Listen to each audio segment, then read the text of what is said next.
മനുഷ്യ, അഹങ്കരിക്കുന്നതിന് മുൻപ് ഒന്ന് ഓർക്കുക, നമ്മുടെ ജീവിതമൊക്കെ ഈയാമ്പാറ്റകളെ പോലെയാണ്, അല്ലെങ്കിൽ ഈയലിനെ പോലെയാണ്. ഒരു ദിവസം ഉറുമ്പിന് ചിറക് മുളയ്ക്കുന്നു. അന്ന് അത് പ്രകാശത്തിന് ചുറ്റും പറന്ന് അതിലില്ലാതെയാകുന്നു. അങ്ങനെ നശിച്ചു പോകുന്നു. ഇത്രയേ ഉള്ളൂ മോർട്ടൽസ് ആയിട്ടുള്ള നമ്മുടെ ജീവിതവും. ഇന്നലെ തന്നെ കണ്ടില്ലേ, ശ്രുതി എന്ന പെൺകുട്ടിക്ക്, വയനാട്ടിലെ ഉരുൾപൊട്ടലിൽ സകലവും നഷ്ടപ്പെട്ട പെൺകുട്ടിക്ക് ജീവിതം നൽകാൻ വന്ന ജെൻസൺ എന്ന ചെറുപ്പക്കാരൻ്റെ അന്ത്യം. അവൾ ഓർത്തിട്ടുണ്ടാവുമോ? ഒരു പുതു ജീവിതമൊക്കെ സ്വപ്നം കണ്ട അവൾക്ക് ഇനി എന്തായിരിക്കും ഗതി? എനിക്ക് തോന്നുന്നു ദൈവങ്ങൾക്ക് അല്പമൊക്കെ അസൂയയുണ്ടെന്ന്. നന്നായി ജീവിച്ചു പോകുന്നവരെ പെട്ടെന്ന് ദുരിതത്തിലേക്ക് താഴ്ത്തുക, അത് ദൈവത്തിൻ്റെ ഒരു ചെറിയ കളിയാണ്.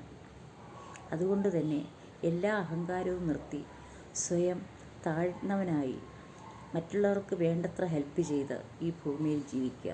ചെറിയൊരു ജീവിതമേ നമുക്കുള്ളൂ. ആ ജീവിതം ഫ്രൂട്ട്ഫുള്ളാക്കാനായിട്ട് ശ്രമിക്കുക.